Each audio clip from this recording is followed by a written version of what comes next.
नमस्कार दोस्तों। आप लोगों का स्वागत है पीसीएस हिंदी एकेडमी में। आज मैं आप लोगों को कक्षा 9 की एनसीईआरटी का चैप्टर नंबर 2 पढ़ाऊंगा। दोस्त, जैसा कि चैप्टर का नाम है भारत का भौतिक स्वरूप। जैसा कि आप जानते हैं कि भारत विभिन्न स्थलाकृतियों वाला एक विशाल देश है। आप किस प्रकार के क्षेत्र भूभाग में रहते हैं? यदि आप मैदानी क्षेत्र में रहते हैं तो आप वहाँ के दूर तक फैले मैदानों से परिचित होंगे, और यदि आप पर्वतीय क्षेत्र में निवास करते हैं तो आप पर्वतीय ढलानों और स्थलाकृतियों से भली भांति परिचित होंगे। दोस्त, बताया गया है कि यदि आप मैदानी क्षेत्र में रहते हैं तो आसपास के मैदानी क्षेत्रों से परिचित होंगे। वहाँ जो मैदान, जितने लंबे चौड़े जो मैदान है उसके बारे में परिचित होंगे। यदि आप पर्वत वाले क्षेत्र में रहते हैं तो पर्वत के ढलानों से परिचित होंगे। वास्तव में हमारे देश में हर प्रकार की भू आकृतियाँ पाई जाती है, जैसे पर्वत, मैदान, मरुस्थल, पठार तथा द्वीप समूह। दोस्त, बताया गया है कि हमारे यहाँ पर्वत भी मिलता है, मैदान भी मिलता है, मरुस्थल भी मिलता है, पठार, द्वीप समूह भी। भारत की भूमि बहुत ही अधिक भौतिक विभिन्नताओं को दर्शाती है। भूगर्भीय तौर पर प्रायद्वीपीय पठार पृथ्वी का सबसे प्राचीनतम भाग है। दोस्त, बताया गया है जो प्रायद्वीपीय पठार है वह पृथ्वी का सबसे प्राचीनतम भाग है। इसे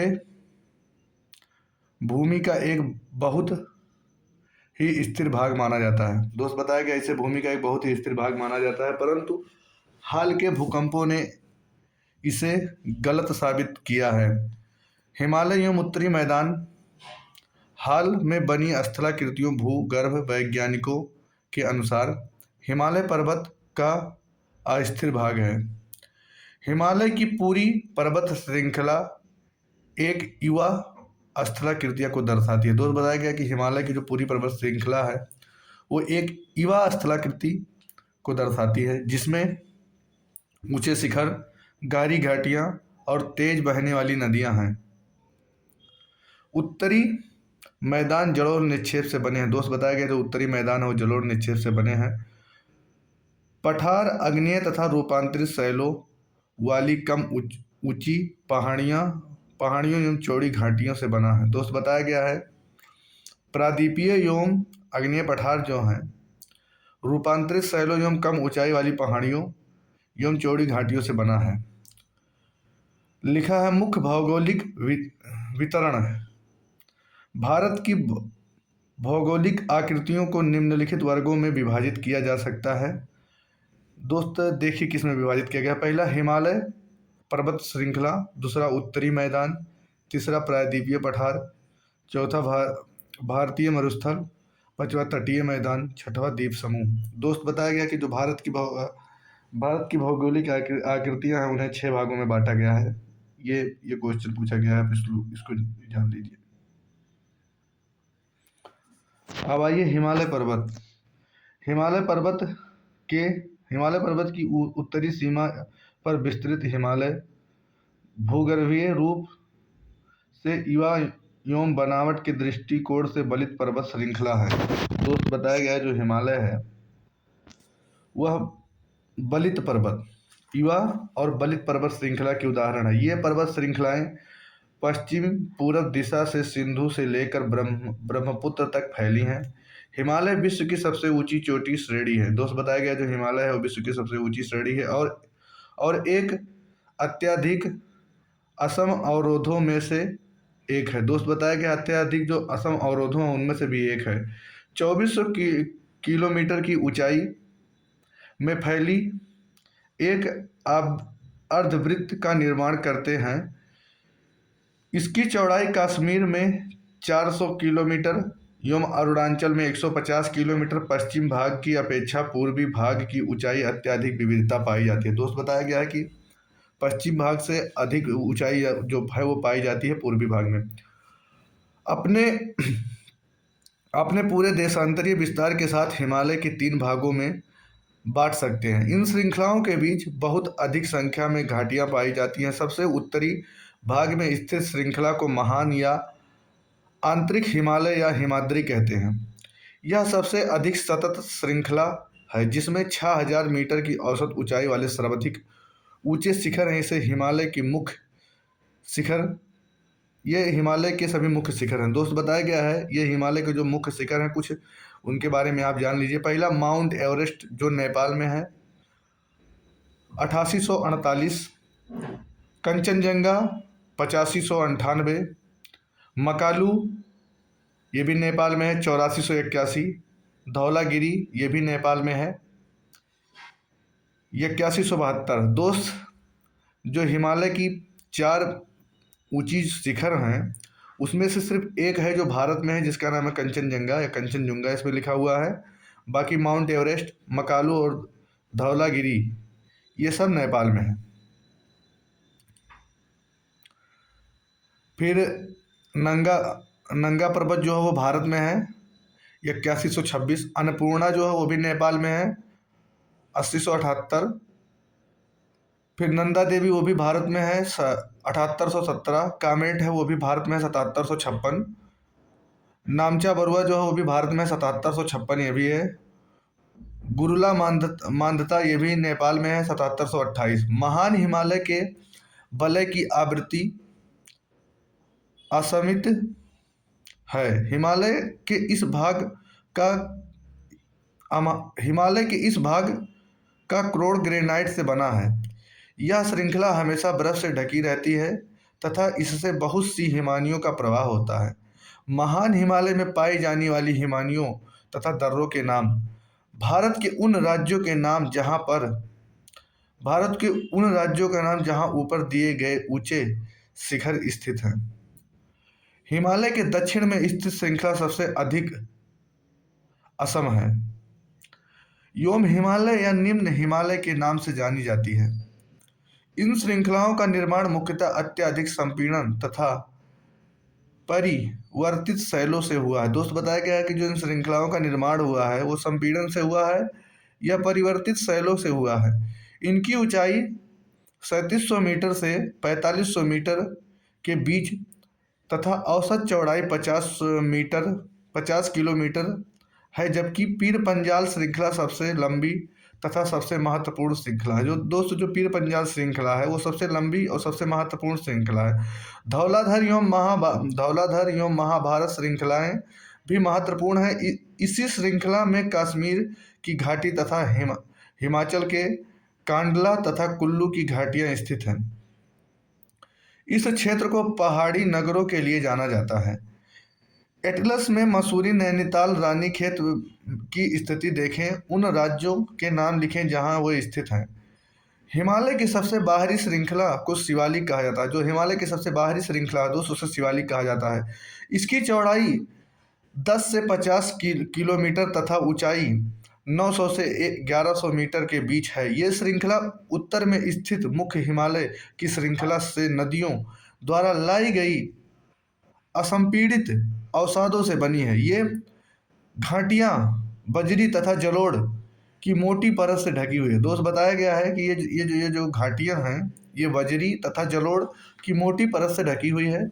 निम्न हिमालय तथा शिवालिक हिमालय के बीच स्थित लंबोद घाटी को दून घाटी के नाम से जाना जाता है। कुछ प्रसिद्ध दून: देहरादून, कोटली दून, पाटली दून। ये कुछ दून है दोस्त, इसको जानिए। देहरादून, कोटली दून, पाटली दून।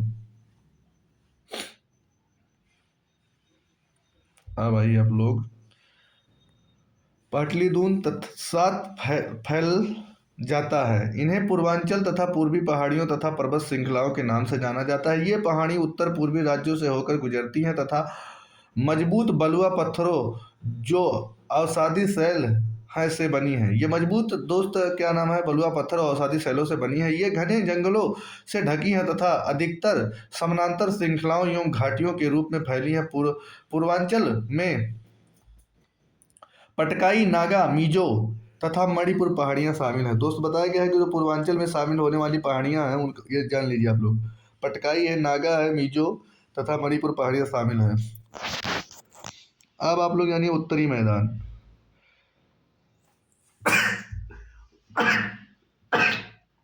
स्टेमली सॉरी दोस्तों।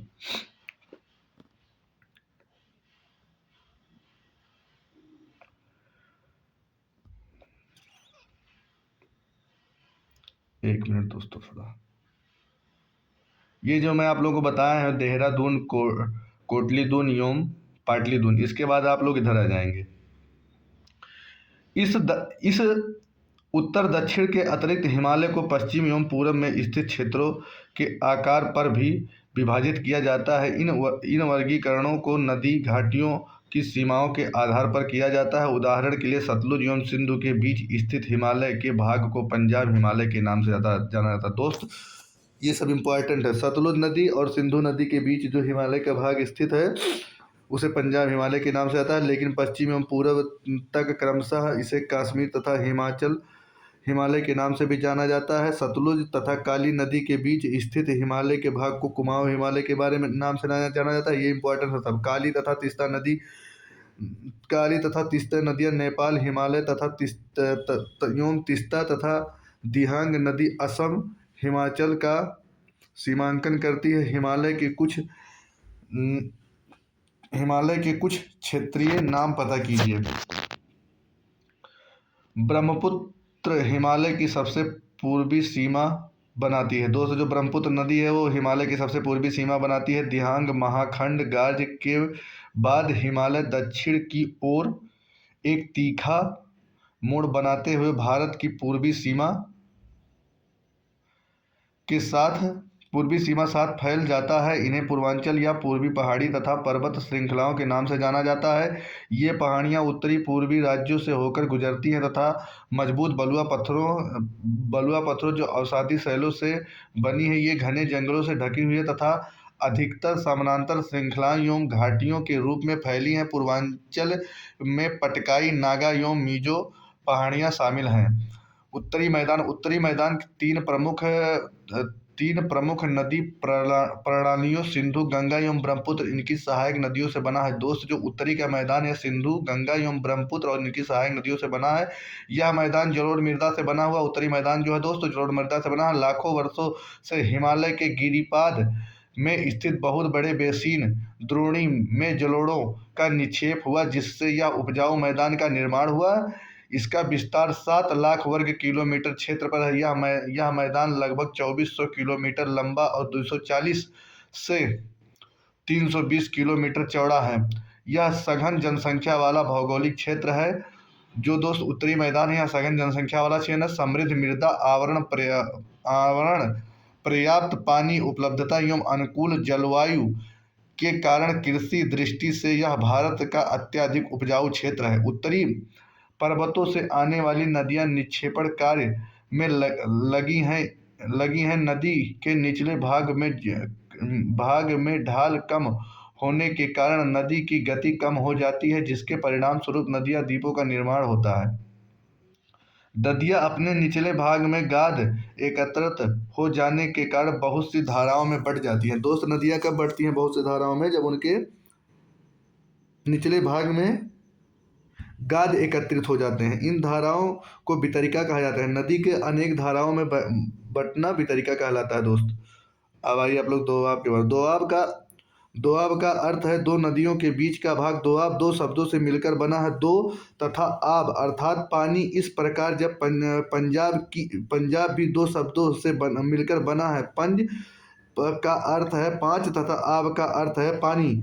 उत्तरी मैदान को मोटे तौर पर 3 उपवर्गों में विभाजित किया गया है। उत्तरी मैदान को पश्चिमी भाग को पंजाब का मैदान कहा जाता है। उत्तरी जो मैदान है दोस्त उसे पश्चिम भाग को पंजाब का मैदान कहा जाता है। सिंधु तथा इसकी सहायक नदियों के द्वारा बनाए गए इस मैदान का बहुत बड़ा भाग पाकिस्तान में स्थित है। सिंधु तथा इसकी सहायक नदियां झेलम, चेनाब, रावी, व्यास तथा सतलुज हिमालय से निकलती हैं। दोस्त जो रावी है, व्यास है, सतलुज है, ये सिंधु की सहायक नदियां हैं। आप इसको जानिए, क्वेश्चन इससे पूछा गया है। झेलम, चेनाब, रावी, व्यास, सतलुज ये हिमालय की 5 सहायक नदियां हैं। जो मैदान के इस भागों को दोआब की संख्या अधिक है। गंगा के मैदान का विस्तार घग्गर तथा तीस्ता नदी के बीच है। यह उत्तर भाग के राज्यों में हरियाणा, दिल्ली, उत्तर प्रदेश, बिहार, झारखंड तथा कुछ भाग तथा पश्चिम बंगाल में फैला है। ब्रह्मपुत्र का मैदान इसके पश्चिम विशेषकर असम में स्थित है। जो ब्रह्मपुत्र का मैदान है दोस्त वो असम में स्थित है। उत्तरी मैदान की व्याख्या सामान्यतः इसके उच्चावचों के बिना किसी विविधता वाले समतल स्थल के रूप में की जाती है। यह सही नहीं है कि इस विस्तृत मैदान की भौगोलिक आकृतियों में भी विविधता है। आकृतिक विविधता के आधार पर उत्तरी मैदान के बीच के भागों में विभाजित किया जा सकता है। नदियां पर्वतों के बीच तथा उतरते समय शिवालिक की ढाल पर 8 से 16 किलोमीटर चौड़ी पट्टी की गुटिका का निक्षेप करती हैं। इसे भाबर के नाम से जाना जाता है। सभी सरिताएं इस भाबर पट्टी में विलुप्त हो जाती हैं। इस पट्टी के दक्षिण में सरिताएं एवं नदियां पुनः निकल आती हैं एवं नम तथा दलदली क्षेत्र का निर्माण करती हैं, जिसे तराई कहा जाता है। यह वन्य प्राणियों से भरा घने जंगलों का क्षेत्र था। बंटवारे के बाद पाकिस्तान से आए शरणार्थियों को कृषि योग्य भूमि उपलब्ध कराने के लिए इस जंगल को काटा जा चुका है। इस क्षेत्र के दुधवा राष्ट्रीय पार्क की स्थिति को ज्ञात कीजिए। उत्तरी मैदान सबसे विशालतम भाग पुराने जलोढ़ से बना हुए नदियों के बाढ़ वाले मैदान के ऊपर स्थित तथा वेदिका जैसी आकृतियां प्रदर्शित करती हैं। इस भाग को भाबर के नाम से जाना जाता है। इस क्षेत्र की मृदा चूनेदार निक्षेप पाए जाते हैं। जो भाबर क्षेत्र की मृदा होती है, ये चूनेदार निक्षेप पाए जाते हैं, जिसे स्थानीय भाषा में कंकड़ कहा जाता है। बाढ़ वाले मैदान में नए तथा युवा निक्षेपों को खादर कहा जाता है। जो नया दोस्त जो निक्षेप होता है उसे खादर कहा जाता है। इसका लगभग प्रत्येक वर्ष पुनर्निर्माण होता है। जो खादर होता है दोस्त, इसका प्रत्येक वर्ष पुनर्निर्माण होता है, इसीलिए ये उपजाऊ होते हैं तथा गहन खेती के लिए आदर्श होते हैं। प्रायद्वीपीय पठार एक मेज की आकृति वाला स्थल है जो पुराने क्रिस्टलीय, आग्नेय तथा रूपांतरित शैलों से बना है। दोस्त, जो प्रायद्वीपीय पठार है वो क्रिस्टलीय, आग्नेय तथा रूपांतरित शैलों से बना है। यह गोंडवाना भूमि के टूटने एवं अपवाह के कारण बना है तथा यही कारण है कि प्राचीनतम भूभाग का एक हिस्सा इसे पठारीय भाग में चौड़ी तथा छिछली घाटियों एवं गोलाकार पहाड़ियां हैं। इस पठार के दो मुख्य भाग हैं। दोस्त, जो प्रायद्वीपीय पठार है इसके दो मुख्य भाग हैं। पहला मध्य उच्च भूमि और दूसरा दक्कन का पठार। नर्मदा नदी के उत्तर में प्रायद्वीपीय पठार का वह भाग है जो मालवा के पठार के अधिकतर भागों पर फैला है। मालवा दोस्त बताया गया है, प्रायद्वीपीय पठार का वह भाग है जो मालवा पठार के अधिकतर भागों में फैला हुआ है। उसे मध्य उच्च भूमि के नाम से जाना जाता है। विंध्य श्रृंखला, जो विंध्य पर्वत है दोस्त, उसी को विंध्य श्रृंखला कहते हैं। दक्षिण में सतपुड़ा श्रृंखला तथा उत्तर पश्चिम में अरावली से घिरा है। पश्चिम में यह धीरे धीरे राजस्थान के बलुई तथा पथरीले मरुस्थल में मिल जाता है। इस क्षेत्र में बहने वाली नदियां चंबल, दोस्त, जो प्रायद्वीपीय पठार में बहने वाली नदियां चंबल, सिंधु, बेतवा, केन दक्षिण पश्चिम एवं उत्तर पूर्व की तरफ बहती हैं। इस प्रकार के क्षेत्र के ढाल को दर्शाती हैं। मध्य उच्च भूमि पश्चिम में चौड़ी लेकिन पूर्व में संकीर्ण है। इस पठार को पूर्वी विस्तार को स्थानीय रूप में बुंदेलखंड तथा बघेलखंड के नाम से जाना जाता है। इसके और पूर्व के विस्तार को दामोदर नदी द्वारा अपवाहित छोटा नागपुर पठार दर्शाता है। दक्षिण का पठार एक त्रिभुजाकार भूभाग है जो नर्मदा नदी के दक्षिण में स्थित है। उत्तर में इसके चौड़े आधार पर सतपुड़ा की श्रृंखला है, जबकि महादेव कैमूर की पहाड़ी तथा मैकाल श्रृंखला की पूर्वी विस्तार है। भारत के भौगोलिक मानचित्र पर इस पहाड़ियों एवं श्रृंखलाओं की स्थिति को ज्ञात करें। दक्षिण का पठार पश्चिम में ऊंचा एवं पूरब की ओर कम ढाल वाला है। इस पठार का एक भाग उत्तर पूरब में भी देखा जाता है, जैसे कि स्थानीय रूप में मेघालय, करबी एंगलोंग पठार तथा उत्तर कचार पहाड़ी के नाम से भी जाना जाता है। यह एक भ्रंश के द्वारा छोटा नागपुर पठार से अलग हो गया है। पश्चिम से पूर्व की ओर तीन महत्वपूर्ण श्रृंखलाएं गारो खासी जयंतियां दक्षिण के पठार के पूर्व एवं पश्चिम सिरे पर क्रमशः पूर्वी एवं पश्चिमी घाट स्थित है। पश्चिमी घाट पश्चिम तट के समानांतर स्थित है। वे सतत के साथ उन्हें केवल दर्रों के द्वारा ही पार किया जा सकता है। भारत के भौतिक मानचित्र में थाल घाट, भोर घाट, पाल घाट की स्थिति ज्ञात करें। पश्चिम घाट पूर्व घाट की अपेक्षा ऊंचे हैं। पूर्वी घाट 600 मीटर की औसत ऊंचाई की तुलना में पश्चिम घाट 900 से 1600 मीटर के पूर्वी घाट का विस्तार महानदी घाटी से दक्षिण में नीलगिरी तक है। पूर्वी घाट का विस्तार सतत नहीं है, ये अनियमित है एवं बंगाल की खाड़ी में गिरने वाली नदियों ने इनको काट दिया है। पश्चिमी घाट में पर्वतीय वर्षा होती है। यह जो पश्चिमी घाट है दोस्त, यहाँ पे पर्वतीय वर्षा होती है। और उसके बाद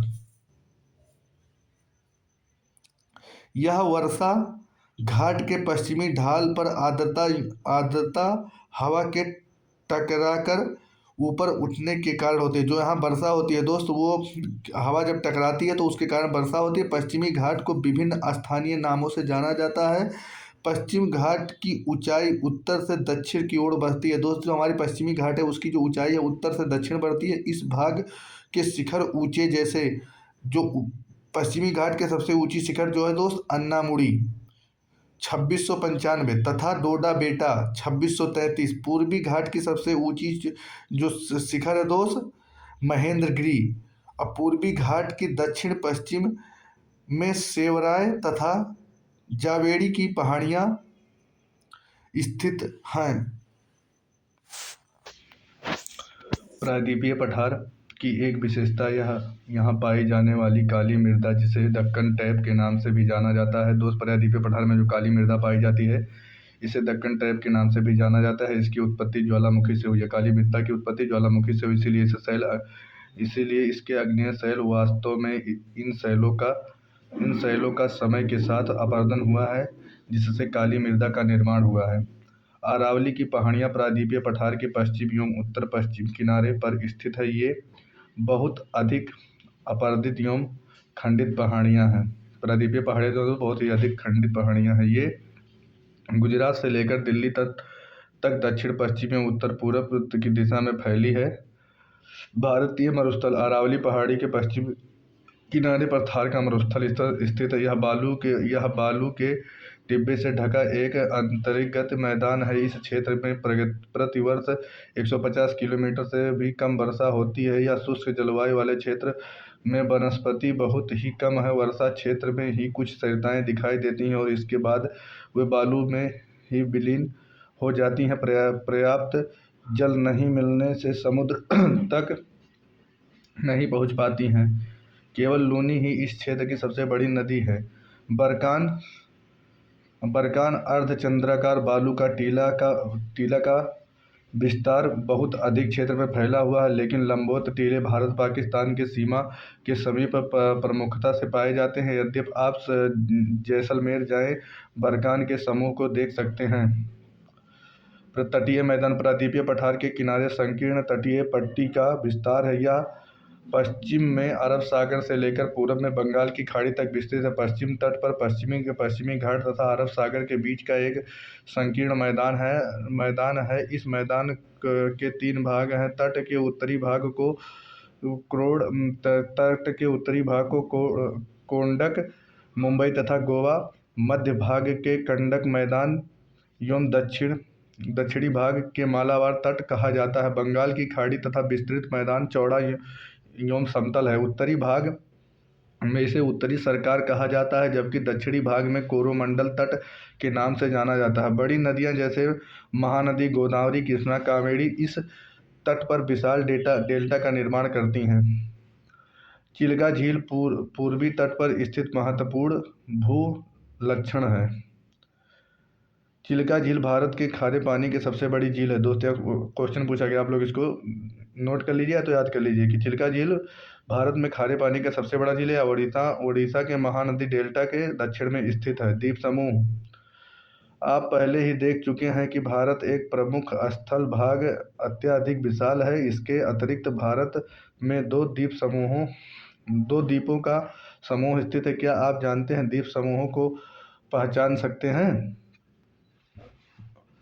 केवल मालाबार तट के पास स्थित लक्षद्वीप की स्थिति जो ज्ञात कीजिए। द्वीपों का यह समूह छोटे प्रवाल द्वीपों से बना है। पहले इनको लंका द्वीप, मिनिकॉय तथा एमी नदियों के नाम से जाना जाता था। 1973 में इसका नाम लक्षद्वीप रखा गया है।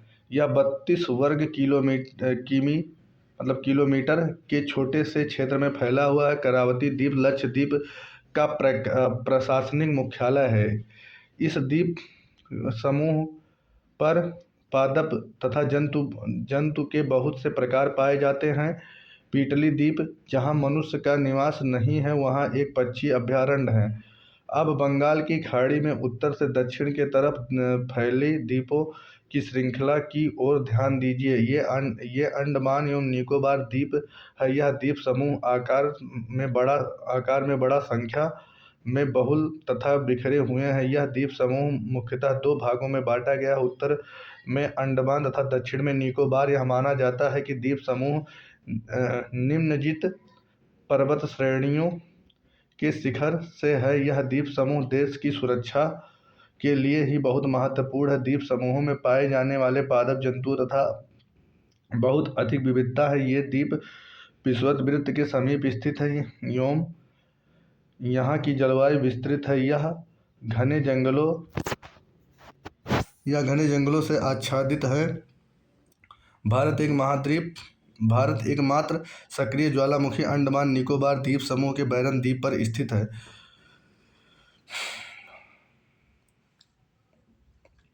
विभिन्न भू आकृतियों विभागों का विस्तृत विवरण प्रत्येक विभाग की आवश्यकताओं स्पष्ट करता है, परंतु यह स्पष्ट है कि ये विभाग एक दूसरे के पूरक हैं और वे देश को प्राकृतिक संसाधनों में समृद्ध बनाते हैं। उत्तरी पर्वत जल एवं वनों के प्रमुख स्रोत, उत्तरी मैदान देश के अन्न भंडार हैं। इसमें प्राचीन सभ्यताओं के विकास को आधार मिला है। पठारी भाग खनिजों के भंडार हैं, जिनमें देश के औद्योगिकरण में विशेष भूमिका निभाई है। तटीय क्षेत्र मत्स्य और पोत संबंधी क्रियाकलापों के लिए उपयुक्त स्थान है। इस प्रकार देश की विविधता भौतिक आकृतियों भविष्य में विकास की अनेक भावनाएं प्रदान करता है। दोस्त, मुझे उम्मीद है कि ये टॉपिक आप लोगों को अच्छे से समझ में आया होगा। यदि आप लोगों को समझ में आया है तो इसको लाइक कीजिए, शेयर कीजिए, सब्सक्राइब करना ना भूलिए और अपने उन दोस्तों के पास शेयर कीजिए जो एनसीईआरटी पढ़ना चाहते हैं। मिलते हैं अगली क्लास में, तब तक के लिए नमस्कार, बाय बाय, टेक केयर।